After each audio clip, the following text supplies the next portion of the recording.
I want you to imagine your favourite shop, the place where you'd spend all of your money, the place where you spend all of your time just browsing, a place where you can go and you feel like they really understand your taste and the things that you like. It could be a guitar shop, a music shop, or a clothes shop, anything. The laboratory is a bit like that, because it follows the story really of a woman who's been terribly wronged by her husband and she wants to take revenge. Now she's living at a time, as we'll see, where women didn't have many rights, and she's describing herself as being very weak, and often in the poem talks about how she feels she hasn't got any power. And this is a place where she can go to buy power. So the laboratory is important for that reason. It's sort of a magical place, or as we'll see, a kind of satanic place, where you can go and turn all of your qualities, beauty and so on, into pure death. Now that's, in a nutshell, what the poem's about, but there's a bit more to it than that. See, laboratory, for me, the laboratory's a bit of a statement about women's rights as well, and about sort of like the kind of, I suppose, the rebellion against the tyranny and domination of men, a bit like in Browning's other poem, My Last Duchess. Now, one of the clues for that comes in this little line underneath the title, Ancien Régime, which often is skipped out when people are teaching this poem. But Ancien Régime refers to a time in France, around the time of the 100 Years' War. It's an interesting sort of period of history, but its most striking quality is the fact there was a huge amount of oppression of women in those times. It was just before a guy called Rousseau wrote a book which, among many things, he argued that women should have more rights. But at this time in France, women were treated very, very badly indeed. So I think it's important that Browning sets the poem at this time and decides to set it then. So basically this woman, as we see throughout the poem, has been treated very badly by her husband. As we'll see in the next verse, treated extremely badly. And the expectation is that she'll do nothing, because in those days, supposedly, men could do whatever they wanted. Now remember that Browning was writing in the late Victorian times, a time when women were getting more and more rights. So this poem, set in the past, just like My Last Duchess, set in the past, could both be seen as a kind of comment on women's rights in the time Browning was writing. Let me hit you with that one more time. Basically, in My Last Duchess and in Laboratory, these poems were both written in late Victorian times, but set much further back in time, when women had very, very few rights. And it's as if Browning wanted to set it in the past to be able to contrast to how things were in the time he was writing, and to say, look, women have been treated badly for a long time, and things are starting to change. That might be one interpretation. So anyway, The Laboratory is a huge poem, and there's a lot there, and try and think of it as like a massive buffet. You don't want to try and eat it all. That would be crazy. Just stick to the really delicious bits, like little pizza slices and little mini Scotch eggs. So let's see if we can find some mini pizza slices in The Laboratory. Now that I, tying thy glass mass tightly, may gaze through these faint smokes curling whitely, as thou pliest thy trade in this devil's smithy, which is the poison to poison her privy. You'll notice this poem, exactly like My Last Duchess, is what we call a dramatic monologue. The poem is written from someone's point of view, and it's meant to be sort of acted out. And whereas in My Last Duchess we took on the role of a servant to the Baron, or to the Count rather, sorry, the Count's no munificence, sorry. In this one, we're meant to be playing the role of some scabby old man who works at the laboratory, as we'll see later. I really think you ought to look at Devil's Smithy. Now that's important here, because there's satanic imagery here already, use of the devil. Now that might not mean too much now, but let's have a look at the next verse. He is with her, her husband's name is Pauline, by the way, which is slightly confusing.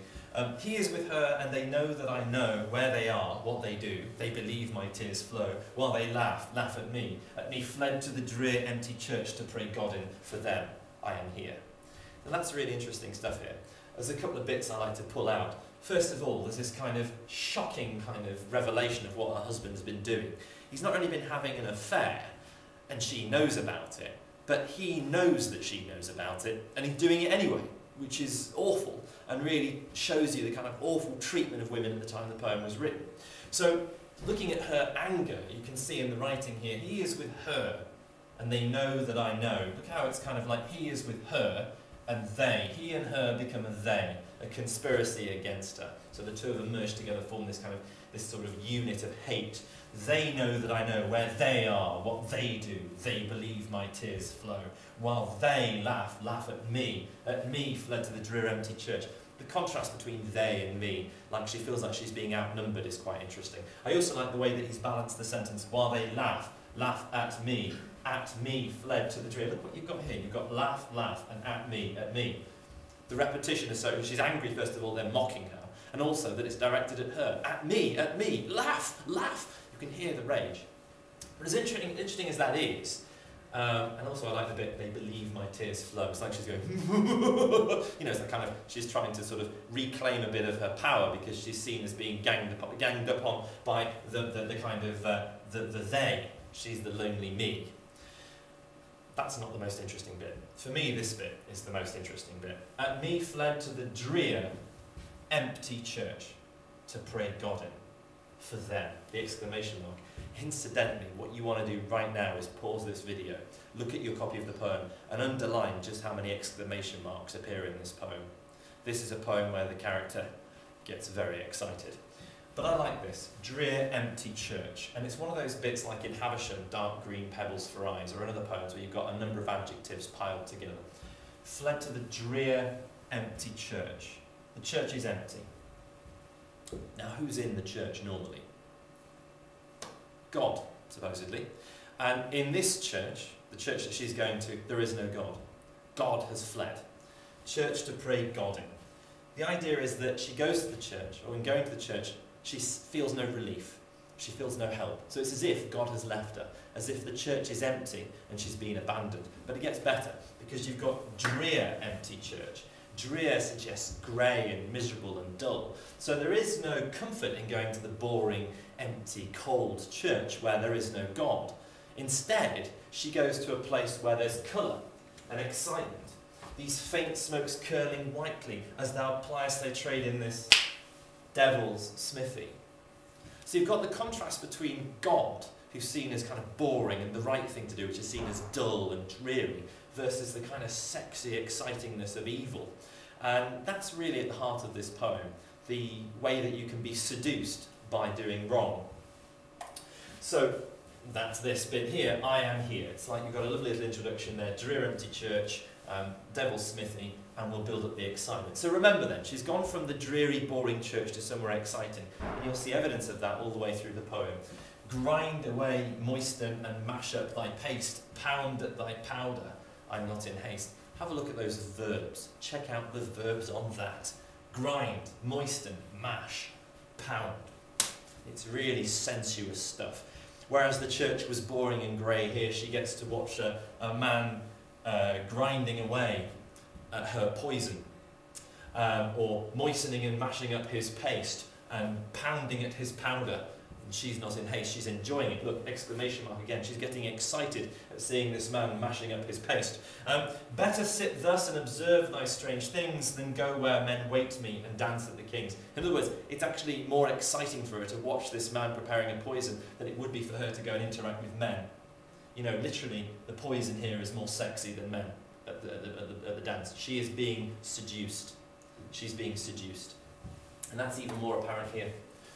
That in the mortar you call it a gum. Ah, the brave tree whence such gold oozings come. And yonder soft vial, the exquisite blue, sure to taste sweetly, is that poison too. Try and think about the, this isn't meant to sound sexist or cliche, but think of the kind of typical presents that a man buys for a woman. You know, chocolate, perfume, jewellery, that sort of thing. These are the stereotypical thing that women, you know, like the kind of woman in this poem, the kind of non-emancipated. You know, personally, you know, I like to buy my wife a set of windscreen wipers for the car, something like that, that says, you know, it's practical, it's useful, get on with it. I'm only kidding. But basically here you've got all of these things, this description of the poison. For me, my interpretation echoes with certain things that women stereotypically are meant to like. So, for example, the brave tree whence such gold oozings. I mean, oozings is itself quite a kind of a bit of a sensuous word, but gold suggests jewellery. So the poison is better than jewellery. And yonder soft vial, vial as in a vial of perfume. So it's actually better than scent or perfume. Soft vial as well. You know, it's meant to be even more beautiful. The exquisite blue. Again, you're thinking of jewels or perhaps some kind of topaz or some kind of jewellery linking back to gold, or even better, maybe fabric, maybe clothing like a blue silk. Here you've got sure to taste sweetly, chocolates and sweets, Turkish delight, that sort of thing. So in actual fact, what's happening is this woman who's been bred up on fine things, of fine clothes, jewellery and so on, is actually finding that she doesn't want that anymore. It's this process of going, she's not going to be this beautiful, pretty woman. She's turning her back on that, and she's embracing something more powerful, the power of death. And although this is an evil poem, it's about death, the killing of this man is almost like a statement. It's almost a kind of statement of independence, if you like, a declaration of independence. So, is that poison too? Look at the question marks. Exclamation marks and question marks. She's curious, she wants to know more. Is it ready? Is this, what's this, what's this, what's this? All that sort of stuff. Versus the exclamation mark. Oh my days, that's beautiful. All these sorts of things that come through to show the kind of mood of the speaker. It's an exciting poem. And of course it's exciting. She's realised the beautiful kind of prospect of revenge.